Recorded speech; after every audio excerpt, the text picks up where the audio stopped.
আকাশে ডানা মেলতে যাচ্ছে বিমানের নতুন ড্যাশ ধ্রুবতারা। আজ উদ্বোধন করবেন প্রধানমন্ত্রী। নতুন বছরে বহরে যুক্ত হচ্ছে আরও দুটি। রাস্তায় জ্যাম, কিন্তু তারপরেও দেখা যাচ্ছে যে গাড়ি হর্ন দিয়েই যাচ্ছে। 125 ডেসিবেলের বেশি শব্দের মানমাত্রা আমরা লক্ষ্য করেছি এবং যেটি সৃষ্টি করেছে একটি সরকারি গাড়ি। ভয়াবহ শব্দ দূষণের কবলে রাজধানীবাসী। আইন না মেনে দেদারসে ব্যবহার হচ্ছে নিষিদ্ধ হাইড্রোলিক হর্ন। নিয়ন্ত্রণে কঠোর হওয়ার তাগিদ। সেতু হওয়ার পর পদ্মার পানি প্রবাহ ঠিক রাখতে নানা পরিকল্পনা। নিয়মিত হবে ড্রেজিং। চরপড়া ঠেকাতে কাজ করবে আন্তঃমন্ত্রণালয় কমিটি। বুকিং রেট ও চাহিদা বাড়ার অজুহাতে অস্থির নিত্যপণ্যের বাজার। খাতুনগঞ্জে এক সপ্তাহে মন প্রতি 200 টাকা পর্যন্ত বেড়েছে তেলের দাম। এবং নতুন করোনা শঙ্কার মধ্যেই জার্মানিতে ফাইজার বায়োএনটেকের টিকা প্রয়োগ শুরু। প্রাধান্য পাবেন বয়স্ক ও স্বাস্থ্যকর্মীরা। নিউ ইয়ারে স্বাস্থ্যবিধি জোরদারের তাগিদ।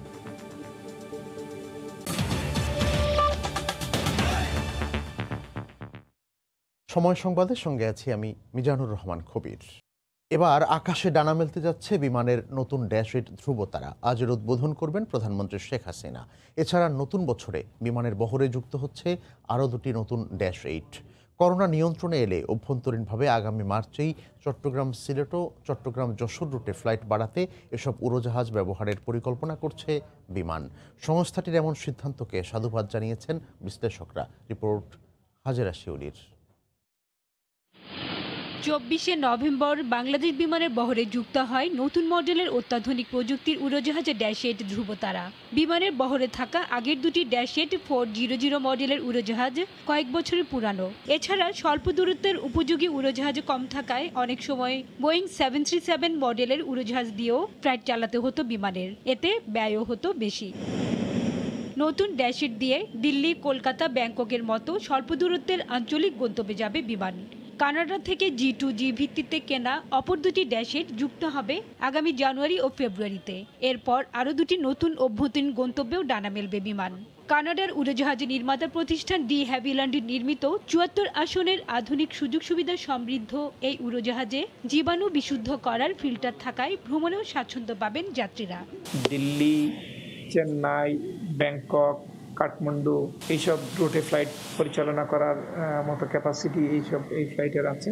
আমরা সেই সব রুটে চালাবো। মার্চের প্রথম থেকে আমরা আশা করছি শুরু করব যশোর, চিটাগাং, সিলেট। আমাদের যেটা ক্যালকুলেশন সেই অনুযায়ী রুটগুলো ভাইবল। স্বল্প দূরত্বের আন্তর্জাতিক গন্তব্যে ড্যাশ এইট চললে বিমানের আর্থিক ক্ষতি কমবে বলে মনে করেন সাবেক এই পাইলট। চট্টগ্রামের সঙ্গে সিলেট ও যশোরে ফ্লাইট চালু করার সিদ্ধান্ত সময় উপযোগী বলেও মনে করেন তিনি। চিটাগাং, সিলেট, যশোর থেকে কিন্তু কানেক্টিভ প্যাসেঞ্জারগুলি আসবে। চিটাগাং থেকে আমাদের ফ্লাইট অপারেট হচ্ছে মাস্কাট আগে, এখন যদিও বন্ধ আছে। তো সেই জিনিসগুলি যখন ওপেন হবে তখন কিন্তু মানুষ যশোর থেকে চিটাগাং আসবে, চিটাগাং থেকে তারা মাস্কাট যাবে, সৌদি আরব যাবে। কোভিডের অবস্থা সিচুয়েশন যদি ভালো হয়ে যায় তাহলে ফেয়ারগুলি যদি মোটামুটি রিজনেবল হয় তাহলে কম্পিটিটিভলি কিন্তু বিমান আগায় যাবে। বাংলাদেশ বিমানের বহরে বর্তমানে উড়োজাহাজ আছে 19টি। দুটি ড্যাশের যুক্ত হলে উড়োজাহাজ বেড়ে দাঁড়াবে 21টি। হাজেরা শিউলি, সময় সংবাদ, ঢাকা। এলাকাভিত্তিক শব্দের সর্বনিম্ন মাত্রা 40 থেকে 50 ডেসিবল হলেও রাজধানীতে ক্ষেত্র বিশেষে তা ছাড়িয়ে যায় 120-25 ডেসিবল। মাত্রাতিরিক্ত শব্দের অত্যাচারে অতিষ্ঠ নগরবাসী, অথচ এই অবস্থার নিয়ন্ত্রণে নেই তেমন কোনো উদ্যোগ বা সচেতনতা। বরং আইনের প্রতি বৃদ্ধাঙ্গুলি দেখিয়ে অবাধে ব্যবহার হচ্ছে নিষিদ্ধ হাইড্রোলিক হর্ন। নিয়ন্ত্রণে কঠোর হওয়ার তাগিদ বিশেষজ্ঞদের। রাশেদ বাপ্পির রিপোর্ট, ছবি তুলেছেন মোহাম্মদ শাহিন। শব্দ বইয়ের ভাষায় এক ধরনের শক্তি, তবে বাস্তব জীবনে যা কখনো কখনো মহাবিরক্তির কারণ, ভয়াবহ যন্ত্রণার উপলক্ষ। অনেকবার অযথা হর্ন দিচ্ছিলেন কেন? অনেক জাম ছিল, এই কারণে যে প্লাস্টিক গুলা ভালো করে সাইড দেয় নাই তো তার জন্য। গাড়ি তো বাস স্ট্যান্ডে বসা, কিন্তু আপনি বারবার হর্ন দিচ্ছিলেন কেন? এই জায়গাটা সরার জন্য। এলাকা ভিত্তিক শব্দের সর্বনিম্ন মাত্রা 40 থেকে 50 ডেসিবল হলেও রাজধানীবাসীকে গ্রহণ করতে হয় এর থেকেও কয়েক গুণ বেশি শব্দ। কয়েক সেকেন্ডে ব্ল্যাঙ্ক হয়ে যায়, অনেক সময় এত জোরে হর্নগুলো দেয়। বোঝাই যাচ্ছে যে রাস্তায় জ্যাম, কিন্তু তারপরেও দেখা যাচ্ছে যে গাড়ি হর্ন দিয়েই যাচ্ছে। মাত্রাতিরিক্ত শব্দের লাগাম টানতে শিক্ষা প্রতিষ্ঠান, হাসপাতাল, ধর্মীয় উপাসনালয় নীরব ঘোষণা করে সরকার। এই তালিকায় 2019 সালের 17 ডিসেম্বর যুক্ত হয় সচিবালয়, কিন্তু বাস্তবতা বলছে বিপরীত কথা। মাত্রই এখানে 125 ডেসিবেলের বেশি শব্দের মানমাত্রা আমরা লক্ষ্য করেছি এবং যেটি সৃষ্টি করেছে একটি সরকারি গাড়ি। নিষিদ্ধ জেনেও অবাধে হচ্ছে হাইড্রোলিক হর্নের ব্যবহার। এক্ষেত্রে অনেকটা লুকোচুরের আশ্রয় নেন পরিবহন মালিক ও চালকেরা। যেমন এই ট্রাকটির সামনের অংশে ঝুলছে সাধারণ মানের একটি হর্ন, তবে একটু ভালো করে পর্যবেক্ষণ করলেই বেরিয়ে আসে থলের বিড়াল। ট্রাকটি মেরামতের জন্য খুলে রাখার কারণে অনেকটা লোকচক্ষুর অন্তরালে পাওয়া গেল সম্পূর্ণ নিষিদ্ধ এই হাইড্রোলিক হর্নটি।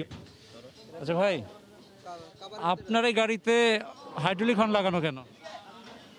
হাইড্রোলিক দেখেছেন আপনি আছে কিনা? মাত্রাতিরিক্ত শব্দ থেকে মানুষকে মুক্ত রাখতে রয়েছে এলাকা ভিত্তিক শব্দের মানমাত্রা। তবে বাস্তবতা বলছে বালাই নেই নীরব আবাসিক, মিশ্র, বাণিজ্যিক বা শিল্প এলাকার শব্দমানের।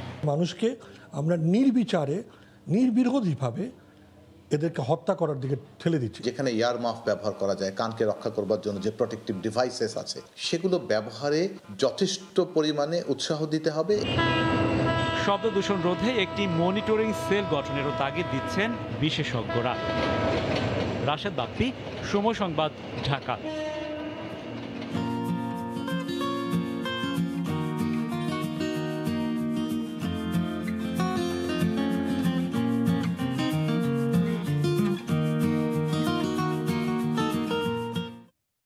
হলদে রঙের রাজ্যে মৌমাছির বিচরণ, শীতের সকালে সরিষার ক্ষেতে মধু সংগ্রহে ব্যস্ত মৌয়ালরা। এই নিয়ে রিপোর্ট থাকছে সংবাদের পরের অংশে। এবার পদ্মা সেতু প্রকল্পের খবর। সেতু হওয়ার পর পদ্মার পানি প্রবাহ ঠিক রাখতে নানা পরিকল্পনা নিতে শুরু করেছে সরকার।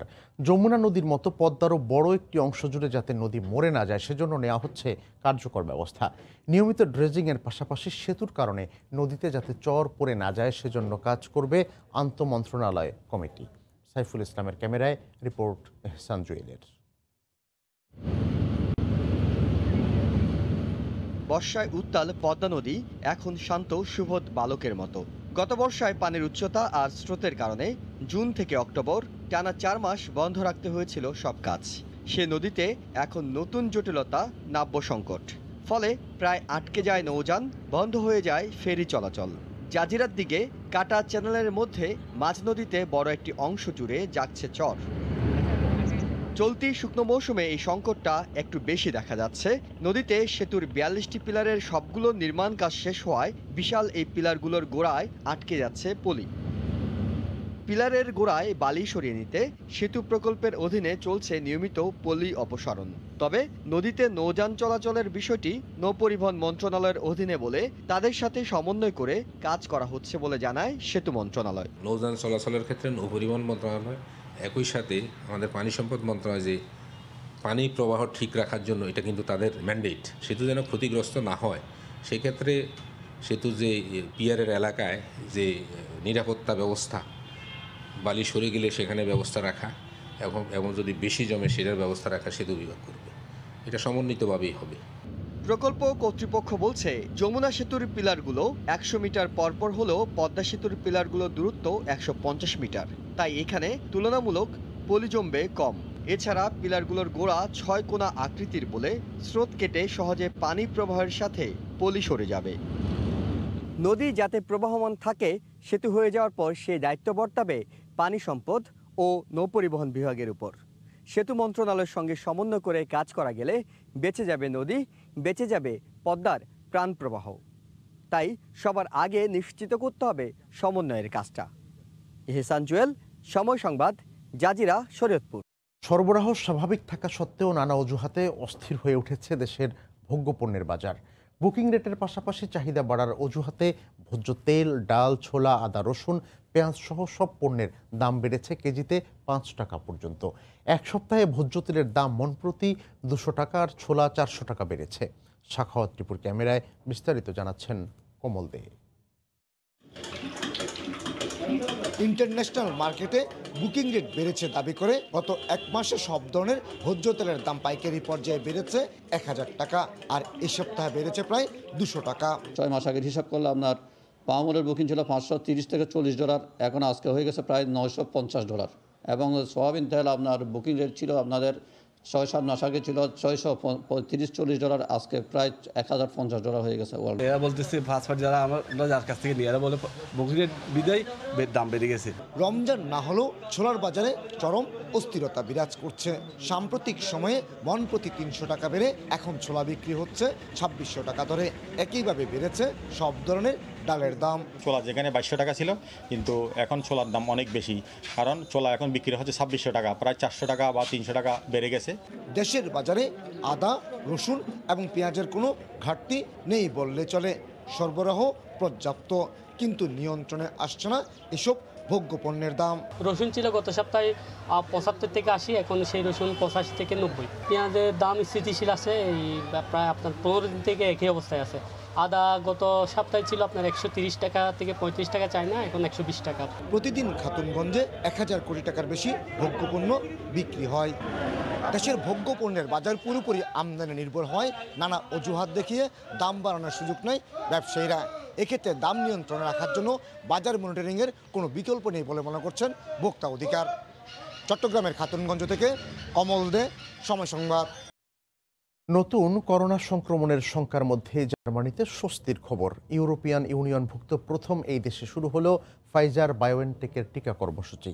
বয়স্ক স্বাস্থ্যকর্মীরা ভ্যাকসিন পাবেন আগে। এদিকে নিউ ইয়ার উদযাপনে স্বাস্থ্যবিধি জোরদার করা না হলে সংক্রমণ আরও বাড়ার শঙ্কা চিকিৎসকদের। স্থানীয় সময় শনিবার 101 বছর বয়সী এক বৃদ্ধাকে করোনা টিকা দেওয়ার মধ্য দিয়ে জার্মানিতে শুরু হয়েছে ফাইজার বায়োএনটেকের টিকা প্রয়োগ। রোববার দেশ জুড়ে এই কর্মসূচি চলবে। শুরুতেই বৃদ্ধাশ্রম ও হাসপাতালগুলোতে টিকা দেওয়া হবে বলে জানিয়েছে কর্তৃপক্ষ। এদিকে জার্মানির পাশাপাশি ইউরোপিয়ান দেশ হিসেবে হাঙ্গেরি ও স্লোভাকিয়াতেও শুরু হয়েছে করোনা টিকাদান কর্মসূচি। রোববার ইউভুক্ত বাকি দেশগুলোতেও এই কার্যক্রম শুরু হবে। সব দেশেই করোনার টিকা পৌঁছে গেছে। শুরুতেই স্বাস্থ্যকর্মী ও বয়স্কদের টিকা দেওয়া হবে বলে জানিয়েছে ইউ কর্তৃপক্ষ। যুক্তরাষ্ট্রে এখন পর্যন্ত প্রায় 20 লাখ মানুষকে করোনা টিকা দেওয়া হয়েছে। এক বিবৃতিতে ফেডারেল সরকার থেকে জানানো হয়, এ পর্যন্ত অঙ্গরাজ্যগুলোতে প্রায় 1 কোটি টিকার ডোজ পাঠানো হয়েছে। এর মধ্যেই মেক্সিকোতে ফাইজারের টিকার দ্বিতীয় চালান এসেছে শনিবার। গেল বৃহস্পতিবার দেশটিতে প্রথমবারের মতো শুরু হয় টিকাদান কর্মসূচি। শুরুতেই বয়স্ক ও নানা রোগে আক্রান্তদের টিকা দেওয়া হচ্ছে। নিজেদের উদ্ভাবিত করোনা ভাইরাসের টিকা স্পুটনিক 5 60 বছরের বেশি বয়সীদের দেহে প্রয়োগের অনুমতি দিয়েছে রাশিয়া। চলমান জাতীয় টিকাদান কর্মসূচিতে এতদিন ষাটোর্ধ্বদের বাইরে রাখা হয়েছিল। ভারতে জরুরি ভিত্তিতে অনুমোদন পাওয়ার দৌড়ে এগিয়ে আছে অক্সফোর্ডের তৈরি টিকা কোভিশিল্ড। দেশটিতে এই টিকার উৎপাদন ও পরীক্ষার দায়িত্বে রয়েছে সিরাম ইনস্টিটিউট। জানুয়ারির শুরুতেই ভারতে শুরু হতে পারে করোনা টিকাদান কর্মসূচি। রাহানুল রানা, সময় সংবাদ। শিক্ষা নগরী হিসেবে পরিচিতি পেলেও তথ্য প্রযুক্তিতে বরাবরই পিছিয়ে রাজশাহী। তবে ডিজিটাল বাংলাদেশ করার এই সময়ে বঙ্গবন্ধু শেখ মুজিবুর রহমান হাইটেক পার্ক ঘিরে প্রযুক্তি খাতে নতুন সম্ভাবনা দেখছেন রাজশাহীবাসী। তরুণ প্রজন্মের জন্য কর্মসংস্থানের সুযোগ সৃষ্টি ও বেকারত্ব দূরীকরণের লক্ষ্যে নেয়া সরকারের এমন উদ্যোগকে স্বাগত জানিয়েছেন শিক্ষার্থীরা। বিস্তারিত সাইফুর রহমান রকির রিপোর্টে। যুক্তরাষ্ট্রের সিলিকন ভ্যালির আদলে 31 একর জায়গা জুড়ে রাজশাহী নগরীর পদ্মা তীরের নবগঙ্গা এলাকায় গড়ে তোলা হচ্ছে বঙ্গবন্ধু শেখ মুজিবুর রহমান হাইটেক পার্ক। এর প্রধান 2 অংশের মধ্যে 5 তলা শেখ কামাল আইটি ট্রেনিং সেন্টারের নির্মাণ কাজ ইতোমধ্যে শেষ। স্থান বরাদ্দ নিয়ে 10টি প্রযুক্তি প্রতিষ্ঠান কাজও শুরু করেছে শেখ কামাল আইটি সেন্টারে। সংশ্লিষ্টরা বলছেন, প্রশিক্ষণার্থীদের দক্ষ মানব সম্পদে গড়ে তোলার পাশাপাশি এখানে তৈরি হবে বিশ্বমানের software, apps, graphics design, video game সহ আরও অনেক কিছু। ট্রেনিং করার পরও আমরা এখানে নিশ্চিত করছি যাতে এখানে ট্রেনিং করে আমাদের এখানেই স্কিলফুল হয়ে বিভিন্ন জব সেক্টরে যেতে পারে। আমি বিশ্বাস করি আগামী 1-2 বছরের রাজশাহীতে একটা ব্যাপক পরিবর্তন হবে কর্মসংস্থানের। এতে তরুণ পেশাজীবীরা উদ্যোক্তা হবার পাশাপাশি স্বপ্ন দেখছেন সম্ভাবনাময় এক ক্যারিয়ার গড়ার। পাশাপাশি শিক্ষার্থীদের বহু কর্মসংস্থানেরও সুযোগ সৃষ্টি হবে। এখানে যারা কাজ করবে বা ট্রেনিং করবে তারা নিজে তো ট্রেনিং করবে, নিজে যেমন কর্মসংস্থান হবে এবং তার মাধ্যমে আরও 10 জন 20 জন তার আন্ডারে কাজ করতে পারবে। 10টি কোম্পানি অলরেডি এখানে চলে এসেছে, যেখানে আমরা সবাই কর্মসংস্থান, প্রত্যেকটা কোম্পানিতে 40 থেকে 50 জন মানুষ এখানে ইনভলভ হয়েছে। মোটামুটি 5000 মানুষের অলরেডি এখানে আপনার কর্মসংস্থানের জায়গা তৈরি হয়েছে। আইসিটি প্রতিমন্ত্রী জানান প্রকল্পের প্রায় ৭০% কাজ শেষ হয়েছে। সারা দেশে আরও ৩৯টি হাইটেক পার্ক তৈরির মাধ্যমে প্রযুক্তি নির্ভর বাংলাদেশ গড়ে তোলা হবে। ঢাকার বাইরে আরও ৩৯টি হাইটেক পার্ক নির্মাণ করা হচ্ছে এবং ৬৪টি জেলায় Sheikh Kamal IT training and incubation centre স্থাপন কার্যক্রম চলছে। হাইটেক পার্কের নির্মাণাধীন দ্বিতীয় অংশের সজীব ওয়াজেদ জয় সিলিকন টাওয়ারের কাজ শেষ হবে ২০২১ সালের জুনে। ২০১৭ সালে শুরু হওয়া বঙ্গবন্ধু শেখ মুজিবুর রহমান হাইটেক পার্কের প্রকল্প ব্যয় ধরা হয়েছে ২৮৮ কোটি টাকা। সাইফুর রহমান রকি, সময় সংবাদ, রাজশাহী। শীতকাল কারো কাছে আয়েশি এক ঋতু, আবার কারো কাছে এক যাতনার নাম। ঠান্ডা বাড়লেও ছিন্নমূল শত শত মানুষের রাত কাটে খোলা আকাশের নিচে। রাজধানীতে শীতের প্রকোপের সঙ্গে সঙ্গে আয় রোজগার কমে গেছে রাত জাগা নিম্ন আয়ের মানুষের। শীতার্তদের পাশে দাঁড়াতে বিত্তশালীদের এগিয়ে আসার আহ্বান জানানো হচ্ছে। শীতের রাতে যখন লেপ কম্বলের উষ্ণ ওমে গভীর ঘুমে নিমগ্ন রাজধানী, তখন খোলা আকাশের নিচে সহায় সম্বলহীন এই মানুষগুলো। কারো গায়ে জীর্ণ শীর্ণ ছেঁড়া কাঁথা কম্বল, কারো গায়ে চট আর প্লাস্টিকের বস্তা। রাত গভীর হলেও হিমেল হাওয়ায় মানুষগুলোর চোখের পাতা যেন এক হয় না। একটু উষ্ণতার খোঁজে কাটে নির্ঘুম রাত। রাস্তায় বেশি ঠান্ডা আছে, অনেক ঠান্ডা। ঘুমামু কেমন স্যার? শীত করে নিচে ঠান্ডা ওঠে। আমাদের ঠান্ডা লাগে প্রচুর, ঘুমা ঠান্ডা, শীত খুব বেশি। শীত নিবারণে যাদের অতটুকুও নেই তাদের অবস্থা আরও করুণ।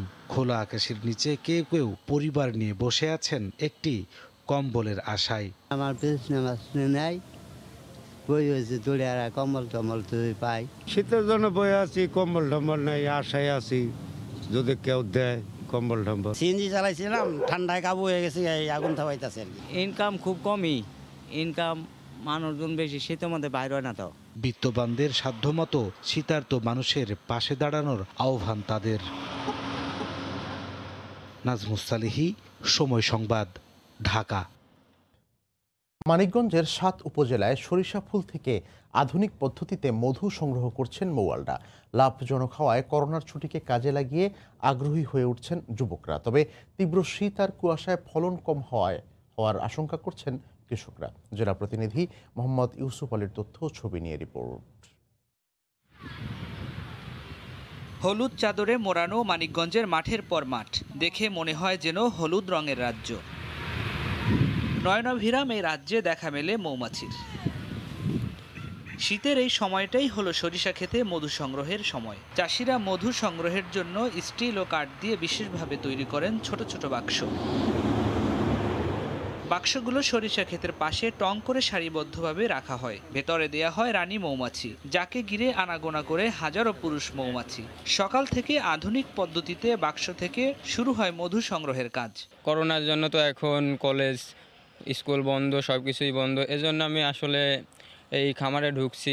মোটামুটি সফলতা অর্জন করেছি বললেই চলে। প্রত্যেকটা কালেকশনে আমি 10 মণ মধু পাই। তবে এবার বন্যা, তীব্র শীত, কুয়াশা ও মৌমাছির খামার জমিতে কম বসায় ফলন কমার আশঙ্কা করছেন চাষিরা। এই বৃষ্টির কারণে জমিগুলো শুকাইতে দেরি হয়ে গেছে, যার জন্য আবাদে আমরা পরে করছি। তো এখন কিছু কিছু শস্যে ক্ষতি হয়েছে। অনেক মৌমাছি থাকার কারণে এখানে ভালো ফলন আমরা আশা করি। চলতি মৌসুমে জেলায় 2 শতাধিক খামার স্থাপন করে যুবকদের কর্মসংস্থানের কথা জানিয়েছেন বিসিকের এই সাবেক কর্মকর্তা। ধামরাইতে পড়েছে ঢাকা জেলা, এখানে একটি আন্তর্জাতিক ডেনমার্কের একটি মধু প্রসেসিং প্ল্যান্ট বসানো হয়েছে। এই মধুগুলো কিন্তু ওখানে প্রসেস করে আরও পরিশোধন করে এগুলা আমরা জনগণের দ্বার প্রান্তে নিয়ে যাব। জেলায় 37,000 হেক্টর জমিতে 80 মেট্রিক টন মধু সংগ্রহ এবং 60,500 মেট্রিক টন সরিষা উৎপাদনের আশা করছে কৃষি বিভাগ। সময় সংবাদ, মানিকগঞ্জ। সেন্ট্রাল আফ্রিকান রিপাবলিকে অজ্ঞাত সশস্ত্র বন্দুকধারীদের হামলায় জাতিসংঘ শান্তিরক্ষী বাহিনীর 3 সদস্য নিহত হয়েছেন। রোববার দেশটিতে প্রেসিডেন্ট ও পার্লামেন্ট নির্বাচন হচ্ছে। এর আগে সহিংসতা কমিয়ে আনতে দেশটিতে জাতিসংঘ শান্তিরক্ষী বাহিনীর এই সদস্যদের মোতায়েন করা হয়েছিল। হামলায় বুরুন্ডির 3 শান্তিরক্ষী নিহত হওয়ার পাশাপাশি আরও 2 সদস্য আহত হয়েছেন। হামলা ও শান্তিরক্ষী বাহিনীর সদস্যদের এ ধরনের মৃত্যু যুদ্ধাপরাধ হিসেবে বিবেচিত হতে পারে বলে জানিয়েছে জাতিসংঘ। এ পর্যায়ে শীর্ষ সংবাদ জানিয়ে দিচ্ছি আরেকবার। আকাশে ডানা মেলতে যাচ্ছে বিমানের নতুন ড্যাশ 8 ধ্রুবতারা। আজ উদ্বোধন করবেন প্রধানমন্ত্রী। নতুন বছরে বহরে যুক্ত হচ্ছে আরও 2টি। রাস্তায় জ্যাম, কিন্তু তারপরেও দেখা যাচ্ছে যে গাড়ি হর্ন দিয়েই যাচ্ছে। 125 ডেসিবেলের বেশি শব্দের মানমাত্রা আমরা লক্ষ্য করেছি এবং যেটি সৃষ্টি করেছে একটি সরকারি গাড়ি। ভয়াবহ শব্দ দূষণের কবলে রাজধানীবাসী, আইন না মেনে দেদারসে ব্যবহার হচ্ছে নিষিদ্ধ হাইড্রোলিক হর্ন, নিয়ন্ত্রণে কঠোর হওয়ার তাগিদ। এবং সেতু হওয়ার পর পদ্মার পানি প্রবাহ ঠিক রাখতে পরিকল্পনা, নিয়মিতভাবে ড্রেজিং, চর পড়া ঠেকাতে কাজ করবে আন্তঃমন্ত্রণালয় কমিটি। এই ছিল এখনকার মতো, সঙ্গে থাকুন সময়।